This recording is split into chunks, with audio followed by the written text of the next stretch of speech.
nome, não me recordo. Na hora que tu vê o rostinho, tu vai lembrar, não tem como não Pera saber aí que quem eu vou conectar o celular aqui. Parece um demônio japonês. Não precisa passar perfume para abrir a câmera. Capaz, não tem webcam, tem que usar o celular. Parece um demônio japonês. É que tem uns estagiários, assim, tá gravando já, mas eu vou falar, mas Corta. tem uns estagiários que trabalham, né? Trabalham, digo assim, faz configuração, né? Manutenção, e tem uns estagiários que carregam no break, carregam o impressor, né? São aqueles estagiários burro de carga que eles chamam, né? Claro que os que trabalham também tem que carregar no break, coisa assim, né? Do lado pro outro do IP lá para pegar conhecimento, como a gente diz. Capaz, professor, nem instalei nada, só tava brincando. Bom, pessoal, então boa noite. Agora iniciando realmente a nossa disciplina, tá? Eu só vou reforçar porque tem bastante alunos ainda que não fizeram a avaliação, tá? Então, só lembrando, quando a gente entra no NetAcad, entra na disciplina, a gente cai nessa tela aqui, tá? Nessa tela. Os exames que vocês têm que fazer esses exames que aparecem aqui, ó, módulo 1 ao 3, exame de comunicação. Dentro dos conteúdos, sempre vai ter o quiz no final de cada capítulo. Tá? Sempre tem um quiz lá daqueles capítulos, que o quiz é para o quê? Para ver se vocês estão entenderam aquela parte do conteúdo e coisa, e já estão aptos a fazer o exame. Mas o quiz ele não vale nota, é como se fosse uma lista de exercícios de sala de aula para vocês fazerem atividades. Recomendo fazer o quiz, mas o que vale a nota são os exames de capítulo, tá? Que eles são agrupados agora por módulo. Por exemplo, agora foi o módulo do 1 ao 3, e agora o próximo exame vai ser do módulo 4 ao 7. E hoje a gente vai começar, então, já o capítulo 4, então. Para quem teve problema de não conseguir abrir o Packet Trace, tá? Lembrem, façam a instalação da última versão, a 8.1. Tá? E aqui, ó, no início do curso, aqui eu tenho um exame de teste do sistema que ele vai testar o teu sistema. Então, tu vai tentar visualizar a atividade, tu vai selecionar aqui, ó, a versão 7.2.2 ou mais nova, né? E quando eu clico aqui, aí ele vai mandar eu abrir o executável do Packet Trace, daí ele vai carregar os recursos e daí sim a gente consegue fazer. Tá? Então vocês podem testar isso aí para ver se o sistema de vocês está funcional para fazer os exames de capítulo. Se ele não fizer isso é porque tem algum probleminha, tu vai ter que reinstalar o Packet Trace, ver o que está acontecendo, tá? Mas ó, daí ele consegue abrir. Tá? Então esse teste aí é para vocês visualizarem. E em relação aos alunos que fizeram aí, né, e que deram uma revisada, tem alguma atividade, alguma questão assim que chamou mais atenção, que vocês têm mais dificuldade ou tá tranquilo? Ou foi meio no chute, assim, vou chutando e vou... As de configuração do Switch eu dei uma pegadinha. Algumas estavam bem simples, mas teve umas que eu tive que dar uma pesquisadinha para lembrar. Isso normalmente, claro, como a gente viu ali um capítulo 2 só, que era o capítulo de configuração, de forma bem simples, e aí vocês não praticaram muito ainda, né? Então, realmente, aquelas questões ali, ela pode complicar um pouquinho, por quê? Porque vocês ainda não têm o domínio de fazer a configuração sempre, né? Então, vocês olharam, normalmente só olharam, não, né? Quem praticou bastante no Packet Trace ali deve ter tido facilidade, mas se só olhou fazendo ali, aí já começa a complicar um pouquinho. Mas agora a gente começa a trabalhar mais no Packet Trace, nos outros capítulos aí também já vai facilitando para vocês, tá? Lembrando que vocês têm 3 tentativas.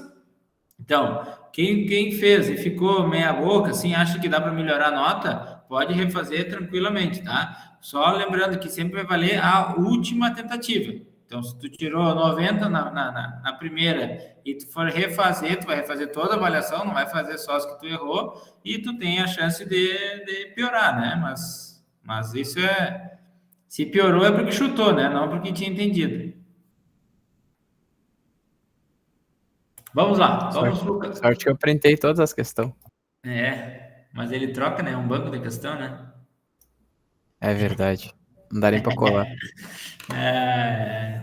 Não, Ah, mas repete, né? Algumas repete. repete, algumas repete, tá certo. Tá? Bom, capítulo 4 a gente vai falar de camada física, tá? A camada física. Beleza, Lucas, agora sim. Agora conheci. Eu tenho Parece o uma Adam dificuldade, Sandler. eu tenho uma dificuldade de lembrar nome com cara, então assim, tu vai falar nome, mas se eu ver a latinha assim, né? A latinha do Lucas, aí o cara não esquece, né? Latinha de MSI. Daí, aí, boa noite, Flávio. Aí a gente não esquece, né? Então é mais fácil. E aí, como normalmente ele está dando aula só para nome ali, não tem as caras de vocês, às vezes ele não consegue lembrar, né? Às vezes pela foto eu reconheço, assim, a do Eric eu reconheci a foto do Eric ali. Bom, capítulo 4, a gente vai falar sobre camada física. Lembrando da camada física, lá do modelo OSI. Modelo OSI a gente tem quantas camadas? 6 ou 7, eu esqueci. Sete, né? 7 camadas. Elas são numeradas, né? De 1 a 7. A camada física é qual camada? Não, quarta, eu acho. Terceira é rede. Não, pera aí. Eu Quem tinha esse estudou modelo, lá? ontem eu usei ele. Pera aí que agora eu vou achar ele aqui no computador. Vamos ver, o pessoal do MSI aí é craque, né, Lucas? Camada física, qual é a camada? Primeira camada. Primeira camada, tá? Então a gente vai trabalhar no curso da camada 1 à camada 7, tá? Então a gente está começando lá pela parte de hardware, tá? A gente vai começar a trabalhar na parte física mesmo, né? Conhecendo então toda a parte de hardware. Então a gente vai explicar os protocolos da camada física, os serviços e a mídia de rede, né? E o que elas possibilitam essa comunicação de dados. Então a gente vai ver qual o propósito da camada física, as características dela, falar sobre cabeamento de cobre e aí especificamente de cabeamento UTP, que é o mais usual, e vamos falar também de cabeamento de fibra ótica e também de rede sem fio, né? De mídia sem fio. Para que a gente possa se conectar a qualquer rede, tá? A qualquer rede, isso sendo uma rede doméstica, numa rede empresarial, o que a gente vai precisar? A gente vai precisar ter uma conexão física. Essa conexão física, ela pode ser uma conexão cabeada, né? Através de um cabo, ou ela pode ser uma conexão sem fio, mas essa conexão, ela existe. Obviamente, se for uma conexão física usando um cabo, eu vou ter um cabo de cobre ou um cabo de fibra ótica, e se for conexão sem fio, eu posso ter, né, conexão por ondas de rádio, por satélite, por infravermelho, né, por Bluetooth, não deixa de ser ondas de rádio, mas eu tenho vários tipos de conexões, né? Então, o tipo de conexão física usada vai depender, né, da configuração de rede que a gente tem. Por exemplo, hoje é muito comum a gente utilizar roteadores semelhantes a esse, tá? O que esse roteador tem? Ele tem antena sem fio, que aqui é uma antena interna, então a gente não enxerga essa antena, mas ela tem uma antena interna, né? Se vocês olharem aqueles roteadores lá do IF, lá de quem lembra, lá dos corredores, aqueles roteadores da Cisco são todas antenas internas, né? Uma caixa só e a antena está interna, embutida nos lados, assim, aquelas antenas, tá?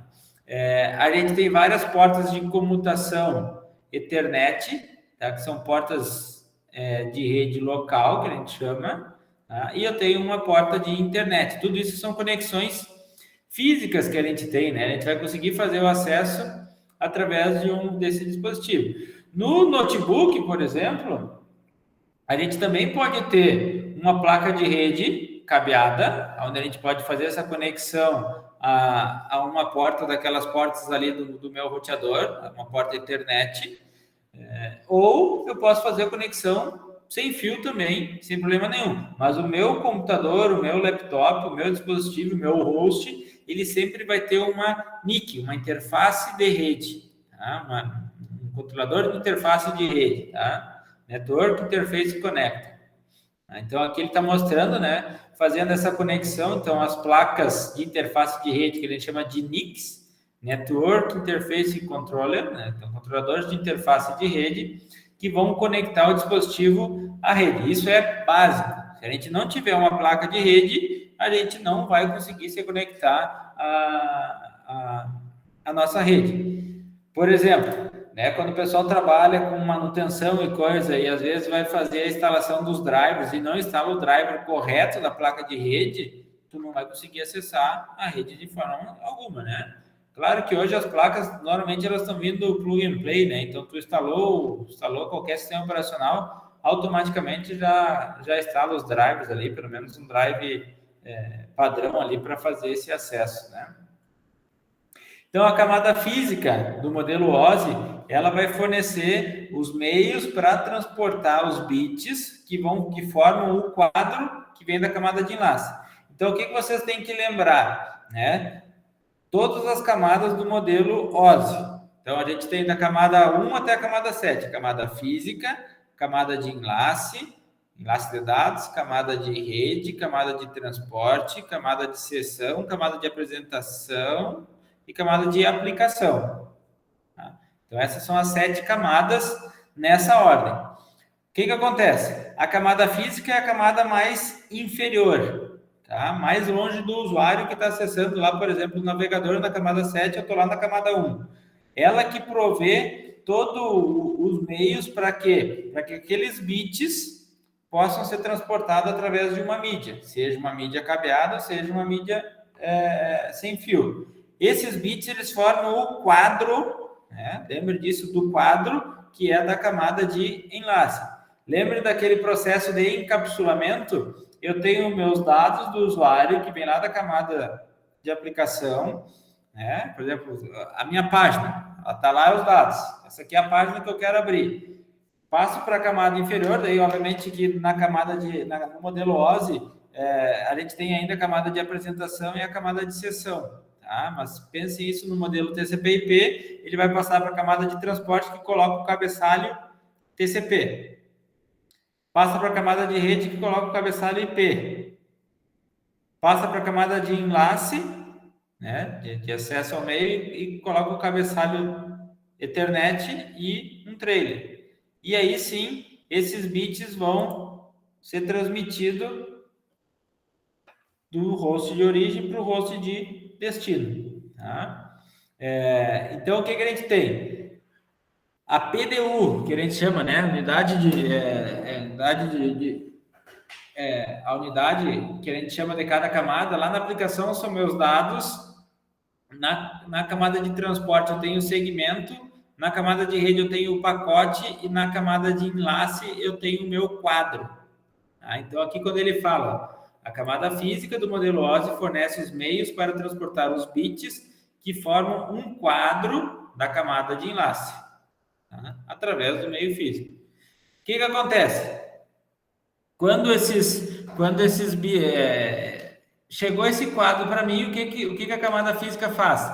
Ela vai codificar. Ele vai pegar aquele quadro e vai transformar aqueles dados em codificação, em zeros e uns, né? E aí ele vai ser transmitido 1 a 1 pela minha mídia de rede. Né? Ele vai mandando bit a bit aí pela mídia de rede até chegar do outro lado lá que, nesse caso aqui, o cliente vai conseguir pegar pela camada física dele também e decodificar para poder passar para as camadas superiores. Então, esse é o propósito aí da minha camada física, né? Prover um meio de transporte desses bits pelo meio de transmissão. Tá?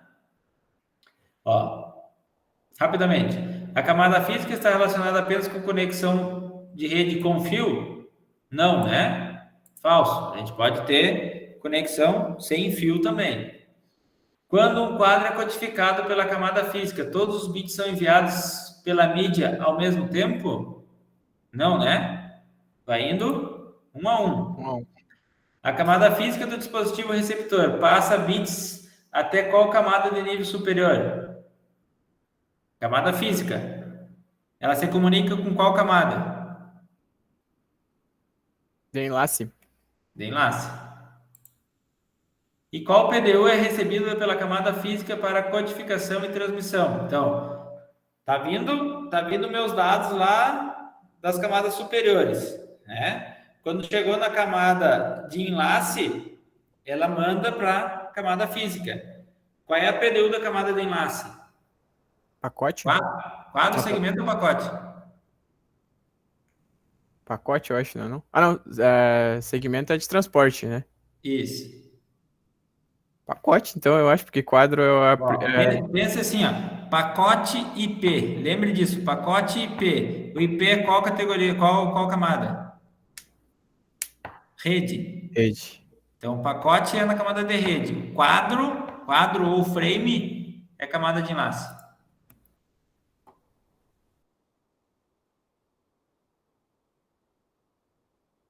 Bom, como é que funcionam os padrões da camada física, né? A gente tem vários padrões, vários protocolos, várias operações que ocorrem nessa camada, e algumas delas, né, nas camadas superiores do modelo OSI, a gente tem o software, né? E nas camadas inferiores, a gente tem a parte de hardware, né? De hardware. Quem padroniza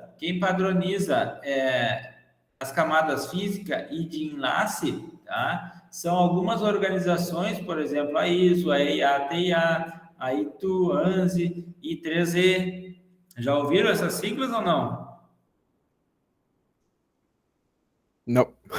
Não?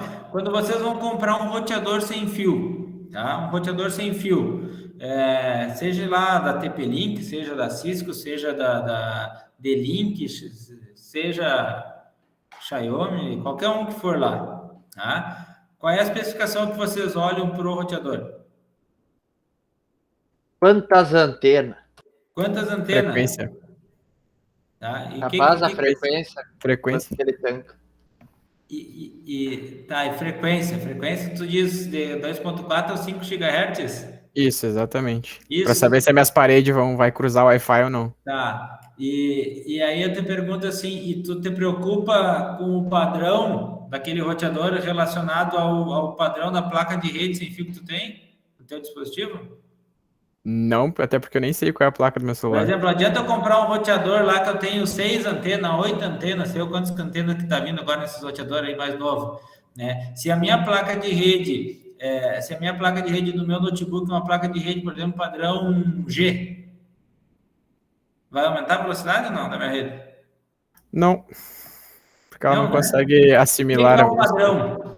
Vocês nunca ouviram falar? I3E, IEEE 802.11 A, B, G, N, A, C, A, D, A, X. BGN11. Né? Olha que carro tá colocando. Um roteador game tem umas 8 antenas. Eu tenho no meu, aqui em casa eu tenho um que tem 4 antenas. Eu também. Da UA. É um padrão AC. Tá? Então, assim, ó, quando a gente vai trabalhar com cabeamento, tá? Vocês vão ver que no cabeamento lá, o pessoal do MSI aí que já ficaram, não me lembro se era o Lucas que ficou 3 aulas para fazer um cabo de rede, né, Lucas? Não conseguia cortar os cabinhos lá. Eu nem tava, mas foi ele, foi com certeza. Nossa, eu sou profissional em fazer cabo. Eu tenho até um alicate daquele em casa.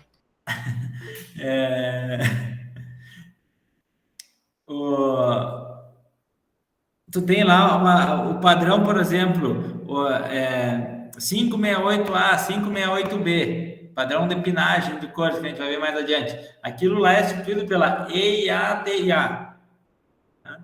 Padrão de conectores, por exemplo, ó, isso aqui é um adaptador que eu tenho, tá? Um adaptador RS232 para USB, para que eu possa configurar os equipamentos de rede, que eu só tenho cabo console com RS232, e obviamente que os notebooks e os computadores não vêm mais com essa interface. Tá? Aí eu tenho um adaptador que eu ligo na USB, instalo os drivers e daí consigo fazer o acesso. Esse conector aqui, esse conector, ele é padronizado, tá? Por algumas dessas instituições, tá? Organizações. Então, os componentes físicos, né, que é onde tu tem os padrões da camada física, aborda essas 3 áreas funcionais: componentes físicos, codificação e sinalização. A codificação é o quê? Como que eu vou codificar, converter, né, aquele fluxo de bits que vem lá do meu quadro, né, para um valor, né? Vai ser 0 ou 1. O que eu tenho? Por exemplo, se eu tenho um cabo metálico, o que vai passar nesse cabo metálico vai ser um pulso elétrico. Tá? Vai ser um pulso elétrico. Um pulso elétrico é o quê? É uma voltagem. Então, eu vou ter uma voltagem, por exemplo, lá, 5 volts, 10 volts, né? Tem alguma voltagem que está passando no cabo.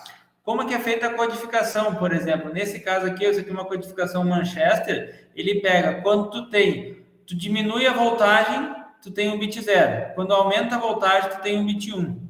Aí essa codificação Manchester era usada lá no padrão Ethernet, lá nos seus primórdios, quando tu tinha uma velocidade de 10 megabits. Hoje, como a gente tem velocidades aí de 1000 megabits, tá? A gente já tem outra codificação, 8B, 10B, que é de uma outra forma. Essa parte de codificação não nos interessa. Se a gente fosse fazer ciência da computação, aí sim vocês tinham que aprender essas partes de codificação. Mas para o nosso caso aqui, vocês só têm que saber que a camada física ela é responsável por fazer essa codificação, de pegar um bit, né, e gerar um sinal. Tá? A sinalização, né, então como que ele vai gerar esses sinais elétricos, ópticos ou através de ondas de rádio, né, através de uma rede sem fio. O que eu tenho? Eu tenho o valor, os bits 1 e bit 0, que vão formar o meu quadro.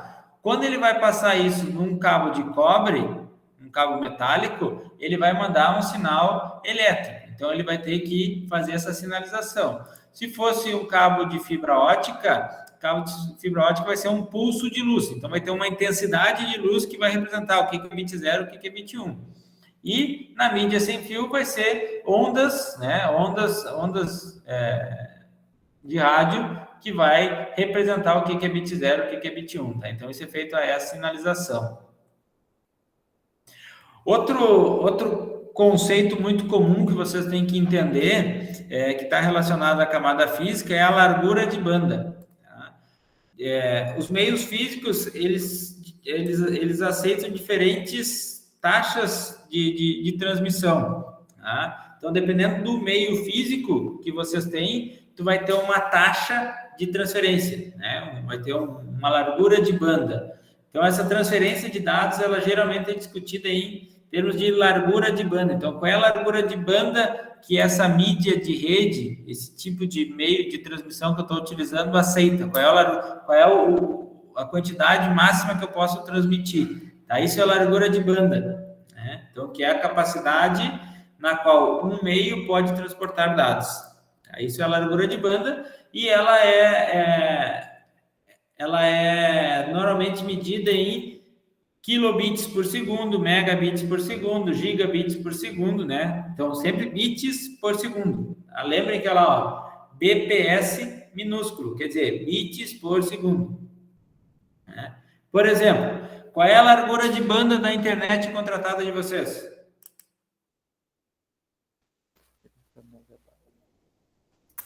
100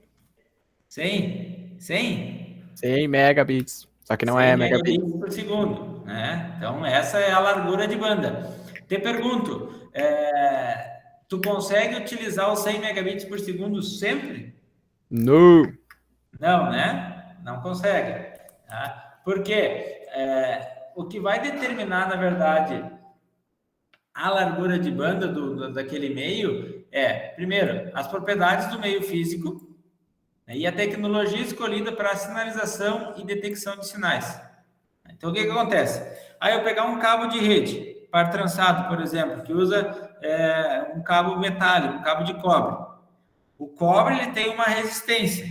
Então, o que vai acontecer? Dependendo da intensidade do sinal que eu tenho inserido na minha rede, no meu cabo, e a distância desse cabo, o que vai acontecer? A tendência é cada vez mais ir atenuando esse sinal, então eu não consigo chegar a uma velocidade muito grande, nem uma distância muito grande.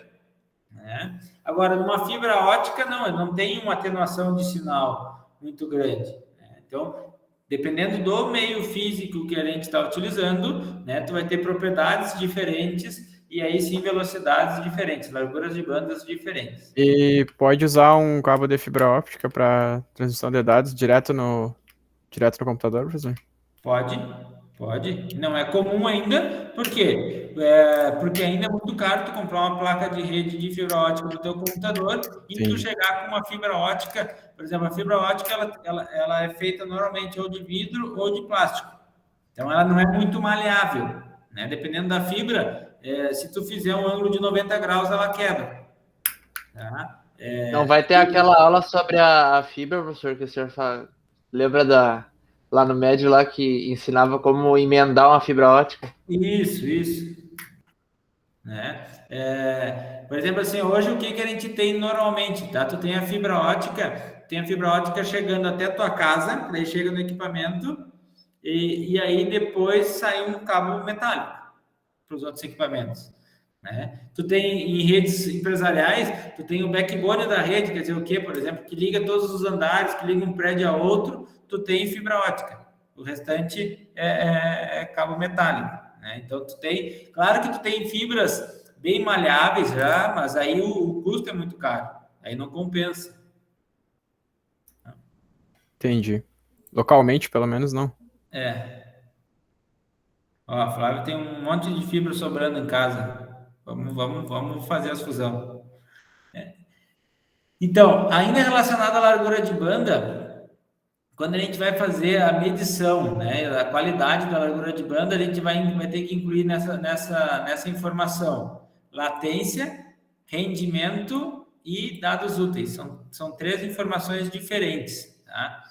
Latência quer dizer o quê? Se refere ao tempo necessário para os dados viajarem de um ponto a outro, incluindo esses atrasos.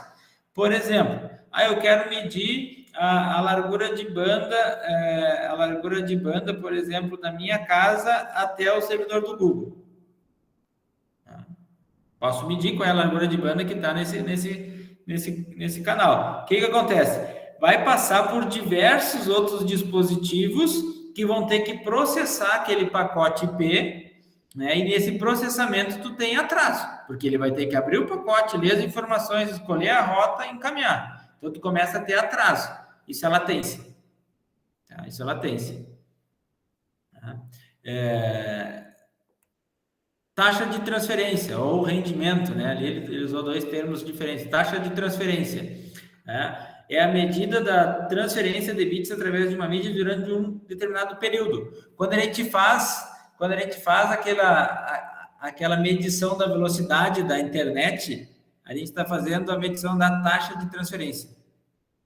Aí que eu pergunto, tu tem contratado 100 megabits, né? Quando tu faz a medição lá, ele chega a 80, como está ali.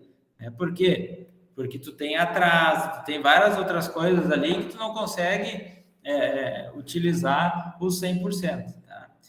Outra coisa que leva em consideração essa taxa de transferência, a quantidade de tráfego que tem na rede. Por isso que normalmente quando a gente vai reclamar para a operadora, para o nosso provedor de serviço, minha internet está lenta.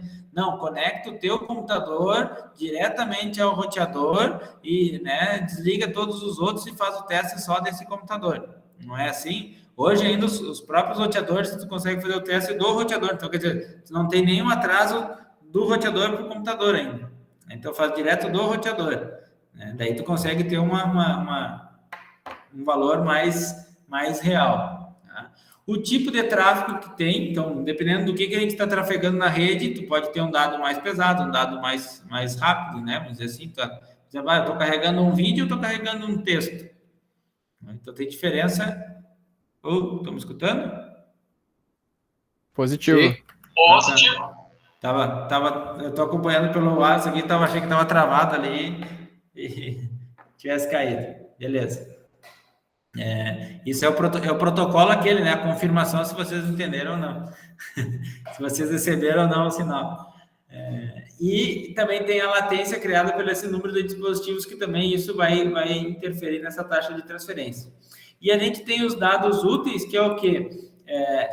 que é mais difícil de tu medir isso, que a gente chama de good put, que ele vai tirar toda a sobrecarga do tráfego que tem, então ele vai pegar toda a taxa de transferência menos essa sobrecarga de tráfego para estabelecer uma sessão, né, fazer os reconhecimentos, fazer encapsulamento. Então, todos aqueles dados que são além do que precisa, né, a gente chama de good put. Né? Então, quer dizer, só dados úteis. Por exemplo, eu pego uma conexão TCP. A conexão TCP, ela manda três pacotes para poder estabelecer a conexão para depois começar a mandar dados. Né? E aí, para finalizar aquela conexão, ela manda 4 pacotes. Então, olha a quantidade de informação que transita na rede que não é dado, não é informação útil. Né? Então, isso a gente chama de dados úteis ou good put. Aqui eu vou deixar para vocês fazerem depois. Características do cabeamento de cobre. Tá? O cabeamento de cobre é o cabeamento mais comum que a gente tem nas redes locais, tá? Nas redes hoje em dia. Né? E esse cabeamento, ele é apenas um tipo de cabo que existe, tá? Existem diferentes tipos de cabeamento de cobre, né? Mas a gente trabalha, né, praticamente com o cabo UTP, um Shield Twist Pair, que a gente vai ver depois, mas tem o STP e tem o cabo coaxial. Né? Nesse cabo metálico, a gente vai ter sempre transmissão de pulsos elétricos. Se eu tenho pulso elétrico, eu posso ter interferência eletromagnética ou interferência de radiofrequência, que são sinais que vão distorcer o sinal que está sendo transmitido pelo aquele cabo. Tá?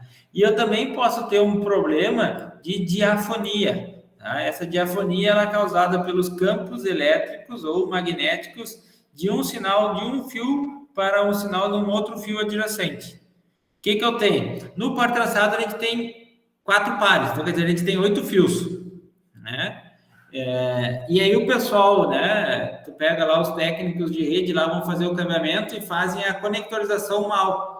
Eles deixam aquela capa de proteção, os fios expostos fora da capa de proteção e fora do conector, né? E aí o que acontece? Ali pode acontecer a diafonia, né? Ou às vezes o fabricante do cabo é muito ruim, a qualidade do cabo é muito ruim, e como tu tem vários cabos passando junto, por exemplo, numa canaleta, né, e aí tu pode ter, como o cabeamento é ruim, né, é mal torcido, às vezes a capa tá rasgada, tu também pode ter essa diafonia. Então, são problemas aí que a gente tem com o cabeamento metálico. Aqui ele mostra, né, um sinal digital, aqui uma interferência, aqui interferência se unindo a esse sinal digital, e aqui a gente tem o sinal chegando na outra ponta, tu tem mudança aqui de 1 bit, tudo isso se perde, então essa comunicação tem que ser refeita, né, e transmitida novamente. Tá? Para a gente poder controlar um pouquinho esses efeitos negativos da interferência eletromagnética e da radiofrequência, alguns tipos de cabo eles têm proteção, uma proteção metálica, e exige que essas conexões sejam aterradas, que daí a gente tem os cabos STP. Tá? E também para contrabalancear esses efeitos negativos de crosstalk, né, de ter essa perda de sinal aí, os cabos eles são trançados para que tu tenha esse cancelamento de ruídos aí. Tá? Então, quando a gente vai fazer a escolha do cabo metálico na nossa rede, a gente sempre vai escolher o tipo de categoria mais adequado. Então, tem várias categorias, depois a gente vai ver, e aí tu vai escolher qual a categoria mais adequada. Hoje a gente vai falar em cabeamento empresarial, e a gente vai usar cabo UTP, o padrão recomendado é o 6A, categoria 6A. Vocês vão ver que tem algumas redes ainda que vai ter o 5E, né? Por exemplo, lá no SET, lá a gente tem laboratórios mais antigos que estão em categoria 5E, né? Agora já passou tudo para cabeamento 6A. Né? Projetar a infraestrutura de cabos para evitar fontes conhecidas e potenciais de interferências dentro de edifícios. Então, por exemplo, por que a gente não deve passar o cabo de rede junto com o cabo de energia elétrica? porque pode ter interferência. Por que eu não posso passar cabos, por exemplo, por trás de motores, perto de lâmpadas fluorescentes, perto de forno de micro-ondas? Porque são fontes de emissão de radiofrequência e interferência eletromagnética. Né? E usar as técnicas de cabeamento e manuseio adequados. Né? Então, aqui a gente tem os modelos de cabo. Aqui é um cabo UTP, é um cabo par trançado não blindado, então ele tem essa capa e tem os 4 pares. Esses pares são identificados normalmente com uma cor cheia, né? Então o azul, o laranja, o verde e o marrom, e a outro fiozinho do par ele é branco ou com uma cor mais clarinha, né? Ou um branco com um pedaço daquela cor. Então branco do azul, branco do laranja, branco do verde e branco do marrom. Aqui a gente tem o cabo blindado STP, Shield Twist Pair. Então notem que ele tem uma blindagem metálica. Tem vários tipos de blindagem, tem uns que são blindagem nos pares, outros são blindagem fio a fio, né? Então, dependendo do ambiente que tu vai instalar o cabeamento, tem que ter uma blindagem melhor. E aqui a gente tem um cabo coaxial, aqui ele é apenas um conector de cobre. Né? Então, o par trançado, aqui ele está mostrando, esse é o cabeamento mais comum, é o que vocês mais vão ver em redes locais. Ele tem 4 pares, né? Tem uma capa apenas aqui e esses pares são identificados. Tá? O STP, ele tem essas blindagens, então notem aqui que tem blindagem aqui, tem blindagem aqui, então ele protege mais os cabos. Independente do tipo de cabo par trançado que a gente for usar, o conector que a gente usa é o RJ45. Tá? RJ45. Porém, se for um cabo blindado, o conector vai ser um RJ45 blindado também, né? Que tu tem que fazer o aterramento desse cabo, tá? Do cabo e dos equipamentos. O cabo coaxial, esse cabo coaxial ele era usado antigamente em redes, né? Mas ele caiu em desuso e hoje a gente encontra aí normalmente o cabo coaxial usado para rede de televisão, né? Então tu tem lá, tu liga teu aparelho de TV ao receptor e do receptor à antena, né? Então tu usa esse cabo coaxial e também para instalação de rede sem fio que vai ligar o teu roteador, por exemplo, a uma antena externa, daí tu usa um cabo coaxial também. Então, é onde tu encontra esses tipos de cabo, e aí varia também a questão da categoria do cabo coaxial, tá? Nas redes mais antigas, a gente usava um conector BNC e do tipo N e tipo F, tá? Então, aqui a gente tem os tipos de conectores que a gente utilizava, tá? O BNC, tipo N e tipo F. Isso aqui para antenas, tá? A gente encontra lá, isso aqui era para redes antigas, barramento, tá? E esse aqui é o que a gente usa nas TVs, tá? Normalmente é esse cabinho aqui. Tranquilo? Tranquilidade. Bom, o cabo TP é o cabo mais comum, tá? O cabo mais comum. Aqui tem uma imagem bem interessante dele, então vocês conseguem visualizar ele. Tem a capa, tem os 4 pares. Notem que as cores aqui estão bem visíveis, tá? Esse é um cabo de boa qualidade. E o que acontece? Para que esse cabo ele consiga diminuir os efeitos de interferência de radiofrequência, eles são projetados usando o cancelamento, tá? O que eles fazem? Eles não emparelham os fios em círculo, tá? Eles são enrolados, isso, e tu tem torções maiores nos pares que nos outros, e entre eles também, então tu tem variação do número de torções por fios. O cancelamento e essa variação aqui faz com que a gente diminua os efeitos de interferência, tanto eletromagnética como de radiofrequência. Só para vocês entenderem. Os padrões e os conectores do cabeamento UTP. Tá? Quem padroniza toda a parte de cabeamento é a TIA-EIA. Tá? E aí a gente tem o padrão TIA-EIA 568, que vai estipular esses cabeamentos comerciais para instalação em redes locais, em rede LAN, Local Area Network. Aí é o padrão mais usado aí, mais comum, né, que a gente tem. E aí esse padrão, o que ele define? Os tipos de cabo que pode ser utilizado, o comprimento do cabo, qual o conector, como que deve ser feita a terminação do cabo e quais os métodos de teste de cabo.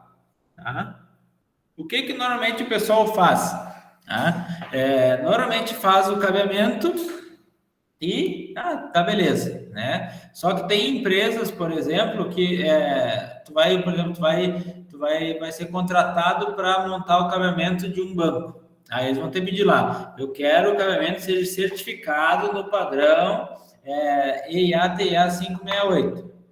Aí essa certificação, o que é? Tu vai ter que dizer qual é o tipo de cabo que foi utilizado, qual o comprimento de cada um dos cabos que tu utilizou na rede. Para ligar esse ponto aqui até esse ponto, teve tantos metros, né? E aí tu vai testar isso, tu vai certificar isso com os testes apropriados, que ele vai fazer vários testes, vai fazer testes de diafonia, testes de crosstalk, teste de comprimento, teste de atenuação, vai fazer vários testes que vai certificar que essa rede está funcional. As características elétricas do cabeamento de cobre, eles são organizados pela I3E, tá? Ela que classifica o tipo de cabeamento de acordo com o desempenho. Então, a gente tem, por exemplo, cabo categoria 5, usado normalmente em instalações sem base TX Fast Ethernet. O que isso quer dizer? 100 é a velocidade máxima, 100 megabits por segundo. A base quer dizer o quê? Sobre o quê? Sobre que tipo de cabo? T é trançado, TX quer dizer que é trançado, tá? E Fast Ethernet quer dizer que então o Ethernet é o padrão comum, Fast porque é mais rápido, né? O Ethernet é 10 megabits e o Fast Ethernet é 100 megabits. A gente pode ter o 1000 base TX. Outras categorias que incluem, por exemplo, o cabo categoria 5 aprimorada, que é o 5E, categoria 6, categoria 6A, né? São tipos aí de conexões. Só para vocês entenderem, a categoria 6 ela foi originalmente utilizada para voz, então ela é usada só para telefonia. A categoria 5 e 5E foi utilizada para transmissão de dados e suportava a velocidade máxima aí de 100 na categoria 5 e na 5E 1000 megabits. A categoria 6, ele tem um separador no meio do cabo aqui, ele tem um plástico que separa os cabos e com isso tu consegue ter velocidades mais altas, então a categoria 6 suporta até 10 gigabits por segundo. A categoria 7 também 10 gigabits e a categoria 8 40 gigabits. Hoje a gente já consegue chegar com o padrão Ethernet até 100 gigabits por segundo. Mas daí não com cabeamento par trançado, tá? Então aqui tem os exemplos aqui, categoria 3, categoria 5E, categoria 6, nota que tem os divisores aí nele. O conector utilizado para o cabo TP é o RJ45, tá? E aí nesse conector aqui tu tem as pinagens, tá? E tu tem os códigos de cores que tu tem que utilizar. Tu tem o soquete, o TP-RJ45, que a gente chama de fêmea. Isso aqui quando a gente faz o cabeamento estruturado, e tu tem, por exemplo, nas tuas salas, tu monta o cabeamento e tu tem as tomadinhas onde tu vai ligar o teu cabo de rede. Então, tu usa esse tipo de tomada, esse tipo de conector fêmea, que a gente chama, tá? O soquete, tá? E ali ele tem os padrões de cores atrás do conector ali para te fazer, tá? E aí tu tem no teu cabo aqui, tu vai fazer isso, tá? Aqui o exemplo de um cabo que foi feito lá na aula da MSI, não me lembro por qual aluno lá que eu gravei aqui, coloquei aqui, bati a foto, né? De um cabo mal terminado, fazer com pressa, foi o Lucas. Escapar da aula lá e foi o fazer Lucas. com pressa e fazer os cabos assim, né? Tá certo, professor? Não tá certo. Eu lembro que uma vez eu fiz 4 cabos só para poder sair para almoçar. 4 cabos em 2 minutos. Então, notem, né? Isso aqui é uma terminação mal feita. O que acontece? Ó? Eu tenho a minha capa protetora, ó, aqui a imagem está certa, tá? A capa protetora ela está lá dentro do conector. Ó. E essa parte aqui é uma parte que quando tu vai usar o alicate de crimpar, ele aperta o cabo e faz com que o cabo fique preso. Ah, professor, mas eu fiz o cabo assim, testei e está funcionando. Beleza, está funcionando, mas está funcionando por quanto tempo? Né? Tu testou no testador só sem cabo. Aí tu imagina chegar num rack com vários switches, por exemplo, switch de 24, 48 portas, esse horror de cabo chegando desse jeito aqui. A quantidade de transmissão que tu tem naquele rack, o que pode acontecer aqui? A diafonia, o crosstalk. Né?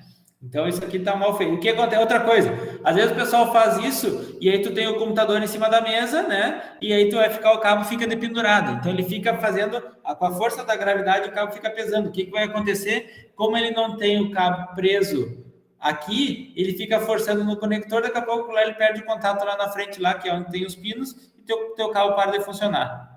Né? Ou se não para de funcionar, tu começa a perder pacote, né? Perder informações, por quê? Porque uma hora dá contato, outra hora não dá contato, e aí tu tem esses problemas aí com o cabeamento. Eu fiz um que não funcionou o pino 8, mas trocava dados igual, não sei se era energia, sei lá. O que acontece? Vamos ver se ele mostra aqui. Ele vai mostrar, eu acho, aqui em algum lugar. Tá? Dependendo da velocidade que tu tá testando, Jonas, tu tem os 4 pares, tá? O par 8, se tu tá trafegando uma velocidade de 100 megabits, ele não usa esse quarto par aqui, o par marrom, que seria o pino 8. Aí ele não usa. Então, mesmo que ele não deu contato ali, né, ele não vai usar numa velocidade de 100 megabits. Mas para uma velocidade de 1000 megabits ele já usa. Né? E aí tu não consegue ter isso. Tá? Então, aqui, os cabos UTP, a gente tem o cabo direto e o cabo crossover. Tá? Lembrem, deixa eu abrir aqui o packet tracer, né? A conexão, olha lá, vou pegar aqui o cabo, tá? Aqui, eu tenho o cabo Strike Throat e eu tenho o cabo crossover. Esse cabo Strike Throat é o cabo direto, tá? Esse cabo direto aqui. Esse cabo direto é o cabo mais comum que a gente vai ter na rede e é o que vai ser usado para ligar um host a um switch ou um switch a um roteador. O cabo direto a gente usa para usar equipamentos diferentes, interligar equipamentos diferentes. Eu vou ligar um computador a um switch, um switch a um roteador, por exemplo, a gente usa o cabo direto. O cabo crossover a gente usa para ligar equipamentos iguais ou semelhantes, por exemplo, ligar um switch a outro switch. Eu vou fazer um cabo crossover. Eu quero fazer uma rede com o computador do meu colega só para me trocar lá um jogo, né? E aí eu vou ligar um computador a outro diretamente. Tem que ser um cabo crossover. Vou ligar um roteador a outro roteador, cabo crossover. Né? O cabo Ethernet direto, né? Ele usa o quê? Os dois lados do cabo o mesmo padrão, ou o padrão A ou o padrão B. Então, as duas pontas do cabo vai ter a mesma pinagem. O cabo crossover, uma ponta vai ser o padrão A e a outra ponta o padrão B. Hoje, a maioria das interfaces de rede, elas usam o que a gente chama de cruzamento de interface dependente do meio, do médio, né? Quer dizer, um alto MDIX. O que isso quer dizer? Ele detecta automaticamente o tipo de cabo e faz essa conexão interna. Você tem que fazer o cruzamento, ele consegue fazer o cruzamento de forma automática. Então, não preciso mais me preocupar, eu vou ligar esse cabo aqui, vai ligar um switch a outro switch. Então essa porta aqui tem que ser um cabo crossover. Não, o switch hoje já reconhece isso, já faz essa inversão de forma automática. Os padrões, tá? Isso aqui vocês têm que decorar. Na minha época, quando eu comecei a trabalhar com redes, não vou dizer o ano para vocês não se assustarem, né? Obviamente eu não tinha celular. E não tinha internet, né? Não tinha internet a qualquer lugar. Então, quando eu ia para fazer as redes, obviamente a gente não fazia rede todo dia, eu sempre tinha na carteira uma colinha, né? Uma colinha com uma imagem assim, mostrando o padrão A e o padrão B. Né? Porque às vezes eu chegava no cliente, tem que fazer um cabo, coisa, bem, qual é o padrão, né? Vou trocar. E aí, para não errar, obviamente que o custo do conector ele é caro, e se tu errar, tu tem que cortar fora e fazer de novo, não adianta, tu não reutiliza, então eu usava uma colinha. Hoje vocês têm aí acesso à internet, coloca o padrão lá e sai na hora lá e periga, e vocês vão ver o vídeo ainda como faz, né? E não vão fazer errado, mas é assim mesmo. Tá? Então, padrão A, branco do verde, verde, branco do laranja, azul, branco do azul, laranja, branco do marrom, marrom. Padrão B, ele inverte o verde com o laranja. Então, branco do laranja, laranja, branco do verde, azul, branco do azul, verde, branco do marrom, marrom. Tá? Então, esses são as cores. Professor, tem diferença de eu fazer uma rede com padrão A e outra rede com padrão B, tem diferença de velocidade, alguma coisa? O que vocês acham? Diferença nenhuma. Responde aí, Lucas. Vou deixar para os que sabem menos para ver se eles nenhuma. Tu acertam. tem os dois padrões para poder fazer o cabo crossover, né? O que a gente recomenda? Quando tu vai montar a tua rede, tu vai fazer a documentação da rede, né? Tu vai dizer assim, estou utilizando cabo par trançado TP categoria 6A, né? Codificação T568A. Quer dizer o quê? Em toda aquela rede eu vou usar T568A. Né? Aí tu vai pegar os estagiários assim, olha, vão lá para o laboratório e façam o cabeamento. Aí um assim, mas eu gosto de fazer o A, eu gosto de fazer o B. Aí um faz o padrão A, outro faz o padrão B. Pobre de quem dá manutenção, né? E aí tu vai ver lá, daí o cara tá fazendo só os petcords, né? E aí o outro tá fazendo os conector fêmea lá, e aí faz o padrão A e o outro fez o padrão B, o petcord. Não funciona, né? Vai dar erro. Então, sempre o mesmo padrão na rede. Aqui ele fala dos tipos de cabo e das normas. Então, cabo direto, ambas as extremidades padrão A ou padrão B, cruzado, uma extremidade padrão A e padrão B, e a gente tem o cabo rollover ou cabo console, tá? Que é um cabo proprietário da Cisco, que ele tem uma porta serial, por isso que eu uso esse conector aqui, tá? Com essa portinha aqui é S232, né? E a outra é um cabo, o RJ45, tá? Então, esse é um caminho console que a gente usa aí para os equipamentos da Cisco. Hoje já tem os cabos consoles USB, que facilita mais, né, para fazer essa conexão, porque a maioria dos computadores já nem está vindo mais com esse tipo de conector, né? Aqui é uma atividade para vocês inserir os cabos aqui, né? Vou colocar aqui. Tu clica aqui, escolhe branco do verde, vai colocando, tá? Então é só para mostrar aí, fazer as pinagens para vocês testarem. Claro que é só para decorar a cor. Fibra ótica, tá? Então trabalhando agora com fibra ótica. A fibra ótica é um outro tipo de cabeamento usado em rede, né? Porque é caro, não é tão comumente usado nos vários tipos de cabeamento de cobre, né? Então o cobre hoje ele é mais acessível, mais fácil de trabalhar, e obviamente que a fibra ótica ela tem certas propriedades que tornam a melhor opção em certas situações, tá? Então o que a gente vai ver, né? A fibra ótica ela transmite dados por longas distâncias. Hoje a gente consegue ter ligações aí transoceânicas, né? A gente tem cabeamento de fibra aí que passa pelos oceanos de forma submarina, né? Tu tem uma largura de banda mais alta que qualquer outro tipo de mídia de rede, e diferentemente dos fios de cobre, né, a fibra ótica ela tem menos atenuação, e obviamente que ela é completamente imune a interferências eletromagnéticas de radiofrequência. Por quê? No cabo de fibra ótica, o que passa é um sinal luminoso, né? Não passa um sinal elétrico. Então, é luz. Luz não tem interferência eletromagnética. Então, tu pode passar a fibra junto com cabo metálico, que não tem problema nenhum, tá? Então, esses bits vão ser codificados em impulsos de luz, né? E o cabo atua como um guia da onda nesse tubo de luz, né? Para te transmitir. Obviamente que tu precisa ter... na transmissão de fibra ótica, tu tem duas portas, uma que vai transmitir e a outra que vai receber, né, esse sinal, tá? Ele funciona nesse formato. Então, aqui eu tenho uma placa de rede, ó, de fibra ótica, então nota que é nesse formato aqui, e aqui está o padrão, ó, 10 GB base LR, tá? Então, tu tem a fibra, e aqui ele tem a identificação, TX transmite e RX recebe, tá? Do outro lado, tu vai ligar isso ao inverso, né? Então, para poder fazer isso. Existem dois tipos de fibra, a fibra monomódulo, que a gente chama de SMF, e fibra multimódulo, MMF. Tá? O que difere entre elas?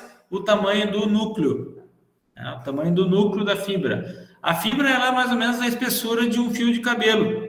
Tá? Vocês vão ver a fibra. O que acontece? Que normalmente tu compra um cabo, aquele cabo ele tem mais de um par de fibra. Então, tu não vai passar apenas um par de fibra, tu vai passar um cabo com mais pares, né? E aí tu chega lá num DIO, que é um divisor, abre aquela fibra, daí sim tu vai tirando uma fibra para cada conexão que tu quer. Então, a fibra monomodo, ela tem um núcleo muito pequeno, que a gente chama de um núcleo de 9 microns, tá?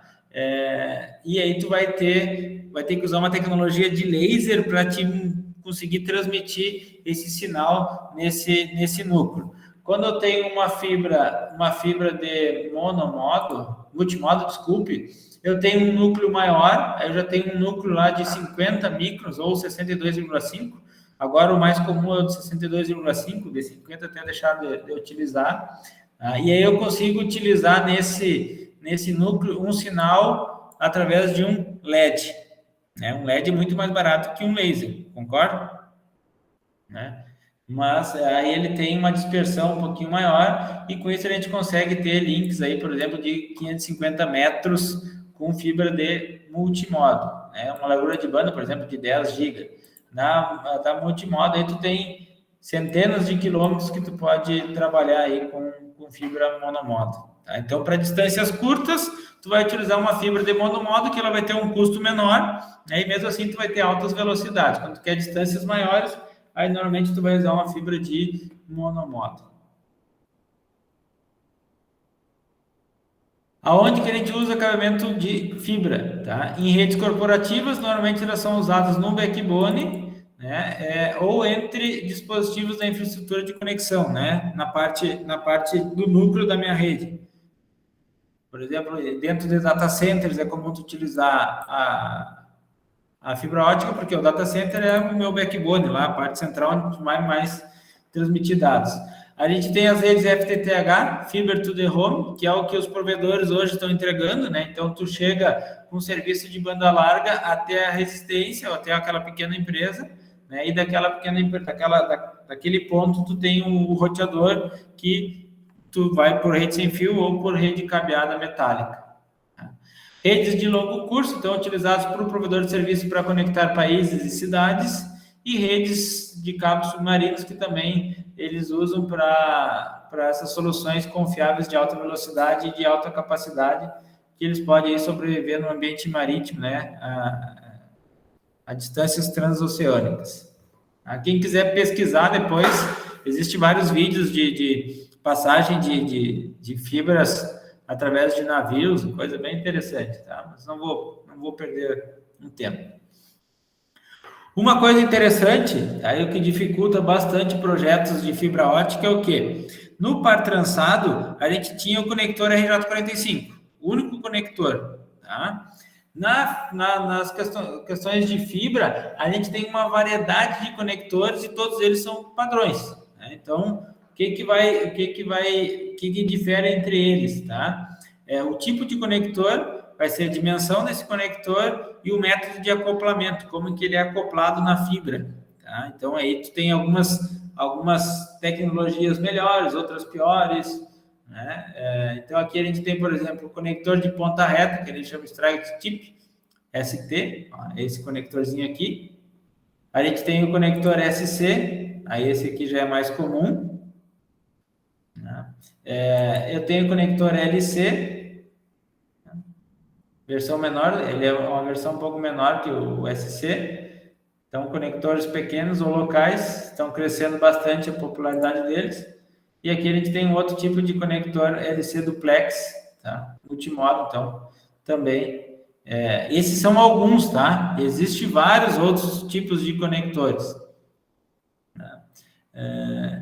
Até recentemente, a luz não podia viajar em uma direção sobre a fibra ótica. Então, 2 fibras foram necessárias para suportar a operação full duplex. Full duplex é quando o quê? Tu pode transmitir e receber ao mesmo tempo. Isso é full duplex. Não sei se eu já tinha comentado com vocês, acho que já, né? Transmitir e receber, né? Aí é a conexão full duplex. Então, era preciso 2 fibras, tá? Uma para te transmitir e a outra para te receber, tá?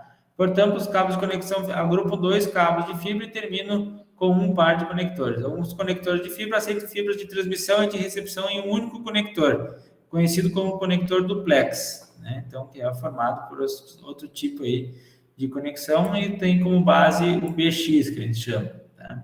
Então, normalmente, essas fibras que o pessoal tem utilizado nas redes FTTH, né, que daí eles chegam apenas com um cabo de fibra lá e usam um conector para transmitir e receber ao mesmo tempo.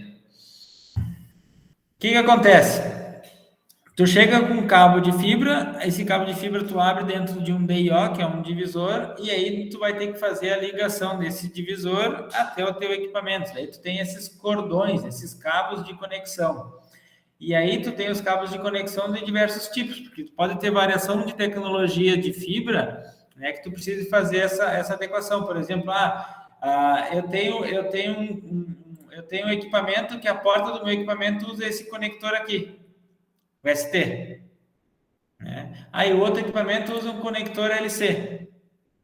Como é que eu vou ligar um equipamento ao outro? Aí eu vou usar um cordão que vai ser do tipo, por exemplo, ST-LC. Um lado vai ser desse tipo e o outro lado do outro tipo.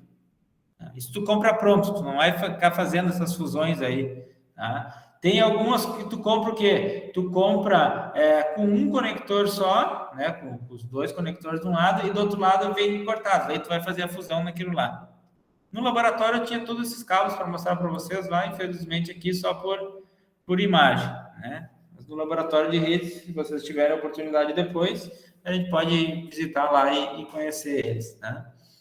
Aqui tem um comparativo entre fibra e cobre, né? Então a questão de largura de banda, cabimento UTP até 10 gigabit, mais ou menos aí, né? Isso provavelmente vai crescendo cada vez mais, e de fibra ótica aí de 100 gigabits.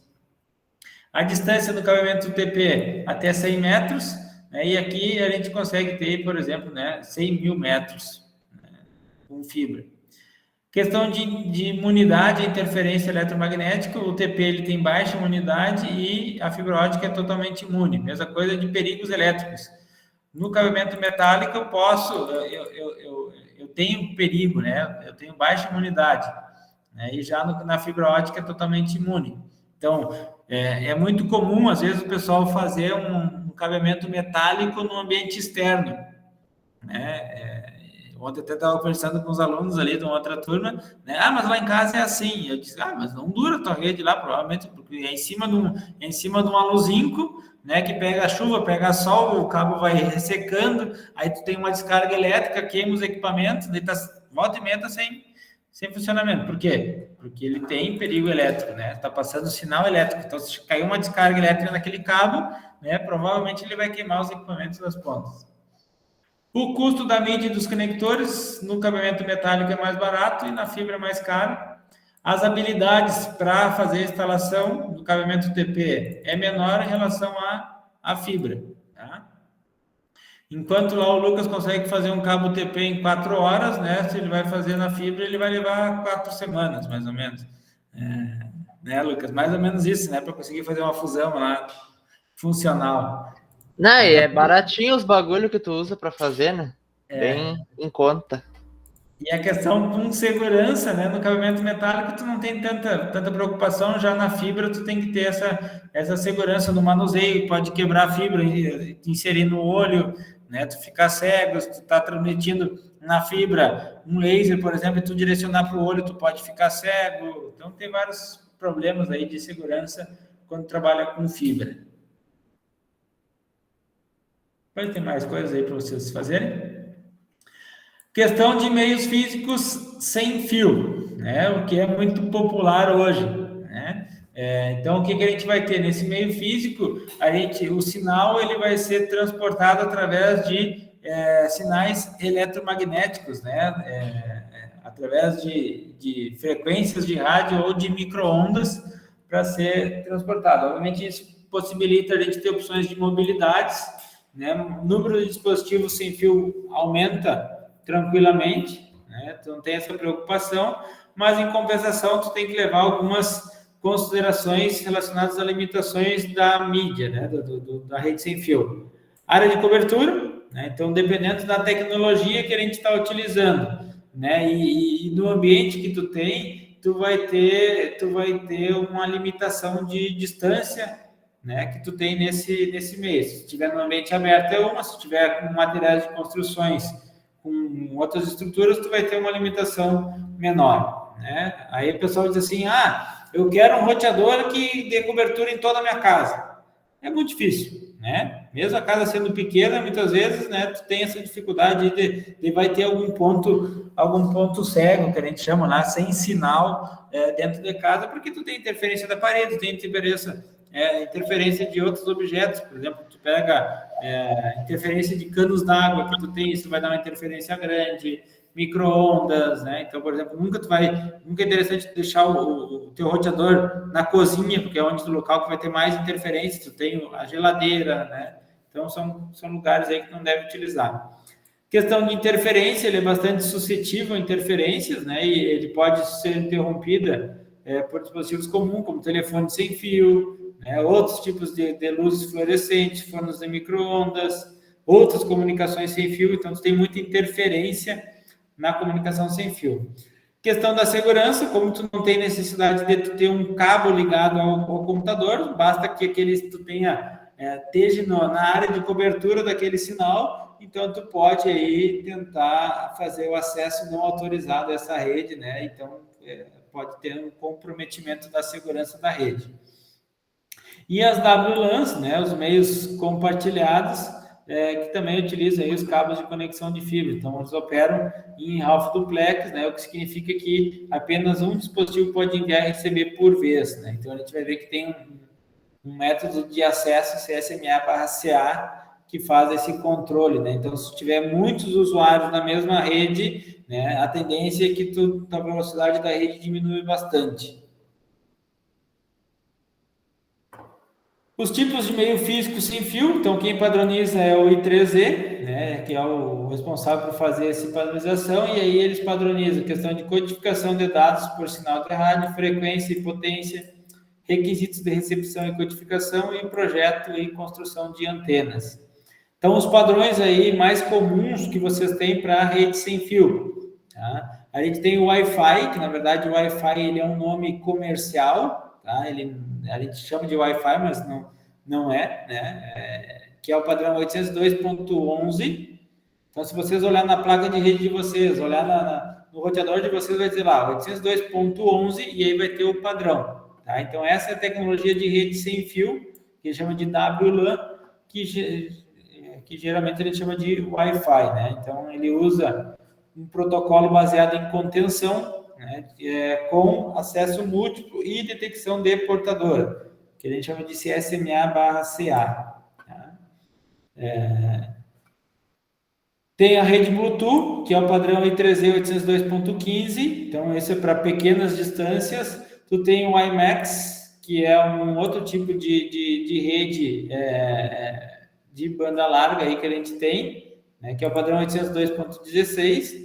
Tem a Zigbee, tá, que isso aqui é mais usado para a internet das coisas, que é o padrão 802.15.4. Então, ele usa baixa taxa de dados e baixa potência, então é para aplicações de IoT. E aí depois tu tem aí, por exemplo, tu tem o LoRaWAN, tu tem várias outras tecnologias, Sigfox, tem vários outros tipos de padrões de rede sem fio aí que são utilizados para a internet das coisas que vocês vão ver. Tá? Então, na rede sem fio, quando a gente vai estruturar essa rede, a gente tem que pensar nos pontos de acesso sem fio, nos nossos APs, ou nos nossos roteadores, né? Que normalmente os APs eles têm a função de roteador, e também nos nossos adaptadores de rede. Por exemplo, isso aqui é um adaptador de rede sem fio. Tá? Esse aqui é um padrão. Se eu enxergar ainda, esse aqui é um padrão AC. Tá? Esse adaptador aqui é um padrão AC. Tem outros ali que eu uso no outro computador ali que é um outro padrão, mas funciona melhor que esse. Então a gente tem que cuidar relacionado a isso. Aqui é um roteador da Cisco, só para exemplificar. Aqui a gente tem uma atividade que eu vou dizer que vocês podem fazer depois, mas ela não é tão importante, é só para vocês trabalhar com os tipos de conectores e de cabos. Mas eu tenho que dizer que é um trabalho olhando e conectando, só para vocês conhecerem um pouquinho mais dele no Packet Trace. Você fechou?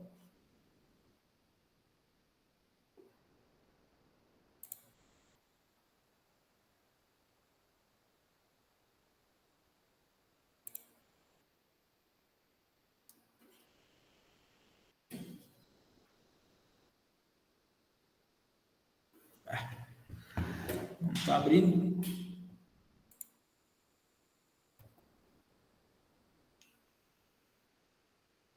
Então ele mostra, tem vários equipamentos e aí vocês vão fazer essa conexão conforme ele mostra nessa tabela aqui, qual a interface, né, e onde vai ser conectado, e aí por diante. Mas acho que não é, quem quiser trabalhar com ele depois aí pode trabalhar, tá? Aqui para exibir as informações da placa de rede, de uma placa de rede sem fio, então provavelmente a maioria de vocês deve estar conectado em uma rede sem fio, consegue fazer essa atividade no próprio PC de vocês. Tá? E aí tem atividade aqui que vocês possam identificar ela, conhecer qual vai ser essa ID dessa rede, mas a gente vai trabalhar depois, né? Mas a gente vai fazer com o comando ipconfig/all e aí a gente vai ter as informações aí da nossa placa de rede que a gente vai trabalhar. Pessoal, esse era o capítulo 4. Tá? Esse era o capítulo 4 para vocês trabalharem. Dúvidas?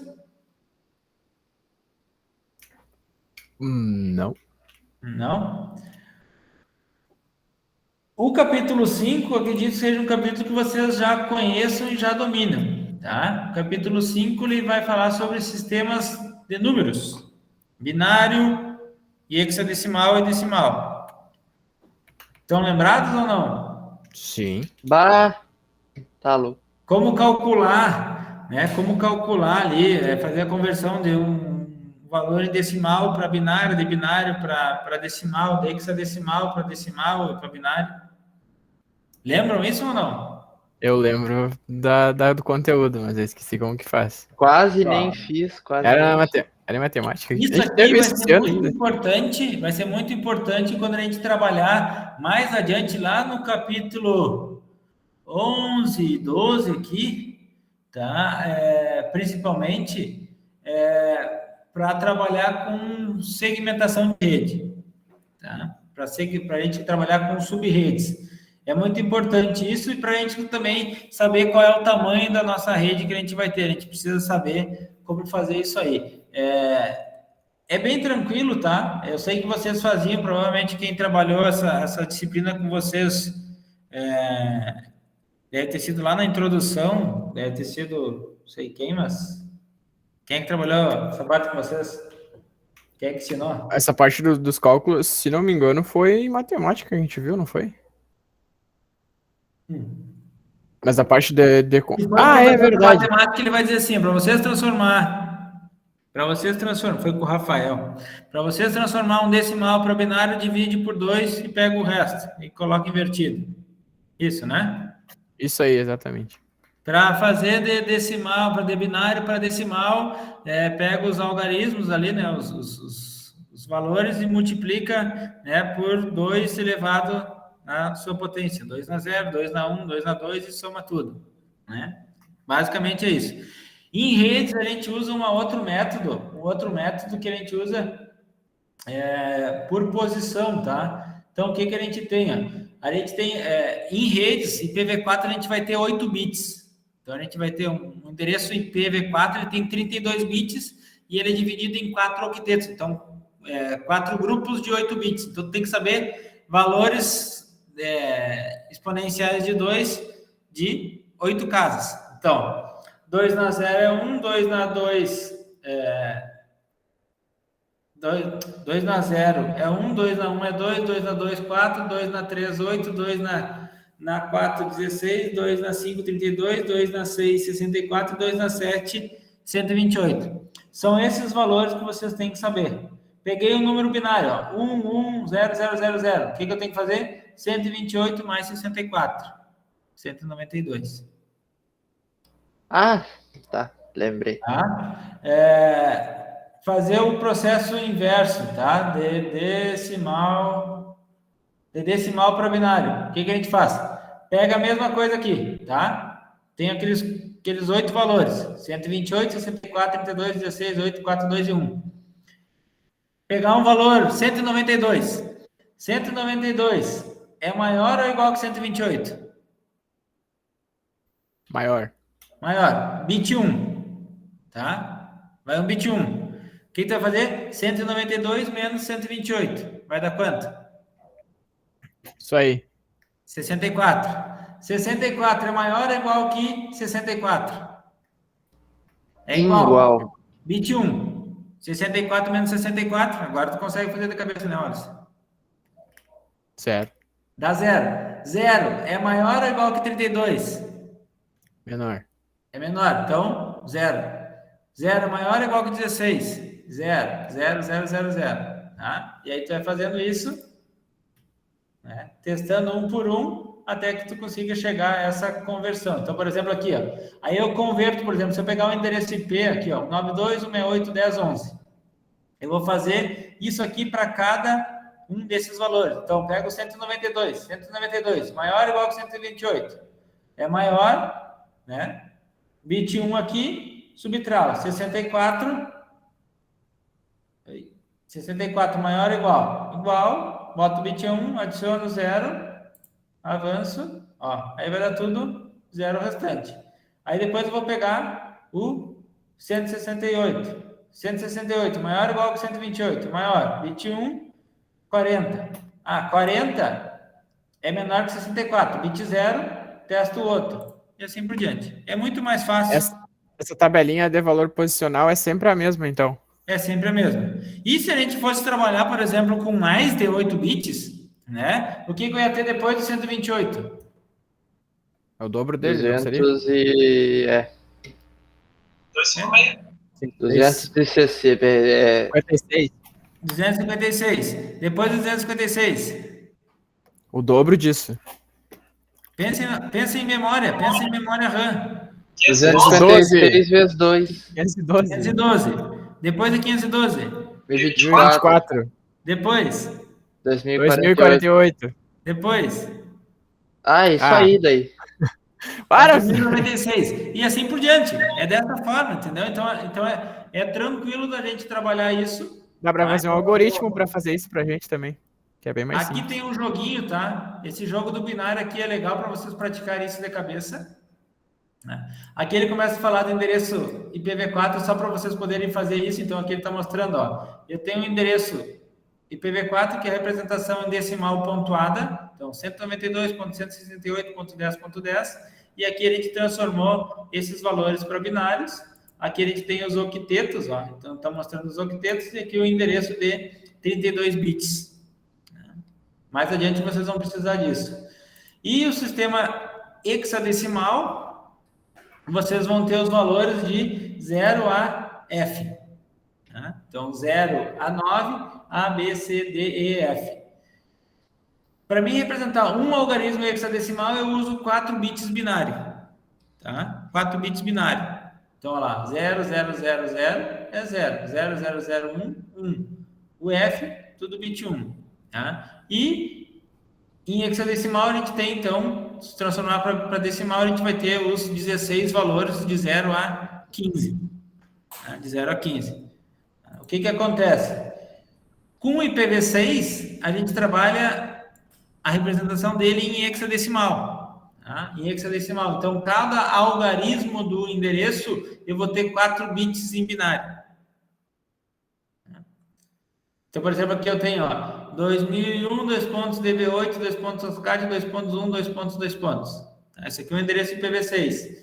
O que esse 2001 aqui seria? Seria 0010000000000001. Né? Seria isso aqui. 16 valores em binários. Tá? Então, a gente precisa isso para fazer a transformação depois de redes, tá? Então, aqui tem alguns exercícios, mas esse capítulo, assim, é um capítulo mais de revisão mesmo para vocês.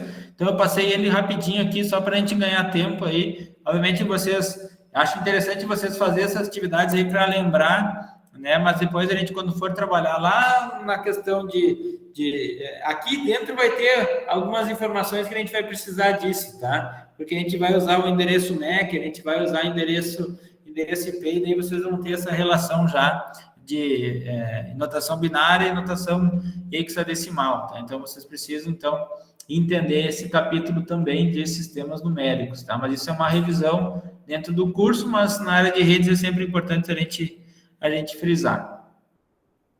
Tranquilo?